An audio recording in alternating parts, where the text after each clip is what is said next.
President, welcome. But thank you for what you're doing. And all I did, I got a call before he asked the question, I just said yes. He did. He said yes before he even asked the question. But really and truly, you're doing.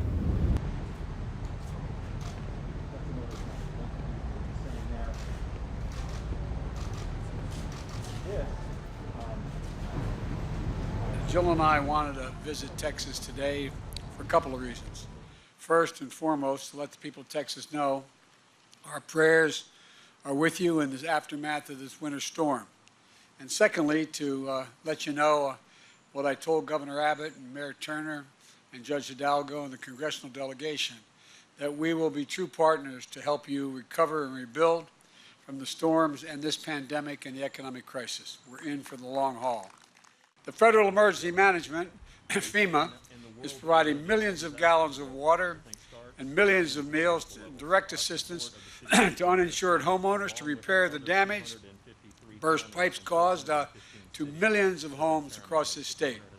The public assistance that comes with disaster declaration ensures that mayors and county officials can find shelter for folks in need and keep them safe and warm. This is in addition to the more than 125,000 blankets FEMA has also made available to storm victims so children and families don't go to sleep cold.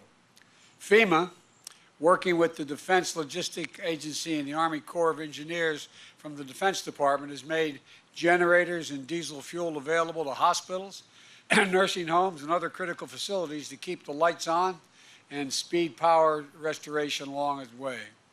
Many local military bases are helping in efforts to distribute water and food, fuel, and blankets all across this state. And I especially want to thank the service members for helping your fellow Americans in time of need. When we have a problem, we always call on the military, domestic or foreign, no matter what. The more people get vaccinated, the faster we'll beat this pandemic. That's why one of my first steps and my first goals as president was to announce that I was going to get 100 million COVID vaccine shots administered in my first 100 days. Because of the people behind me and others, America is going to be the first in the country, perhaps the first in the world to get that done. And I'm proud to say we're halfway there, 50 million shots. Actually, I was telling the congressman earlier, I carry a little card with me, and it lists every day the actual number of vaccines that have been administered.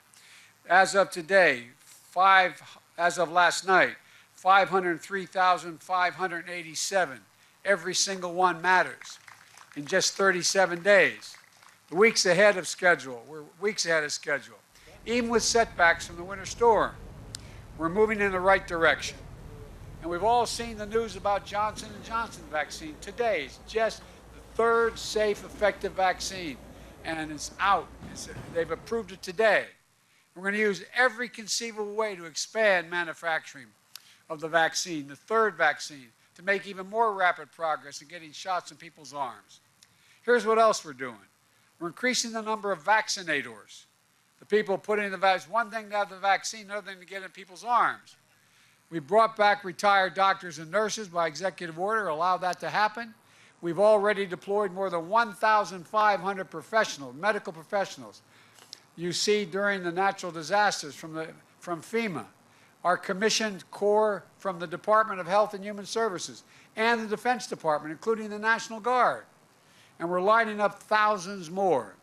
We're also setting up more places to get vaccinated. And today, as of today, we provided $3.8 billion to states, territories, and tribes to create hundreds of new vaccination centers and ramp up existing ones. We're providing personnel and equipment, and we're covering the cost for states, including the use of their National Guards. It's also true that while COVID-19 vaccinations are up, COVID-19 cases and hospitalizations are down. But I need to be honest with you.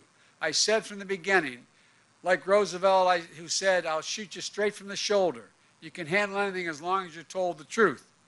Cases and hospitalizations could go back up as new variants emerge.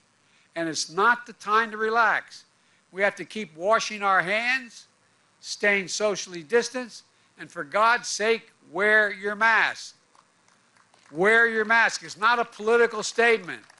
It's a patriotic thing to do. Some of our progress in this fight is because so many Americans are stepping up and doing these things. And the worst thing we could do now would be let our guard down. And here's another critical point. We're going to hit a phase in this effort, maybe late April, early May, when many predict there will be ramped up vaccine supply and we'll have administered shots to most of the people who really are eager to get them and to those who've been able to get there.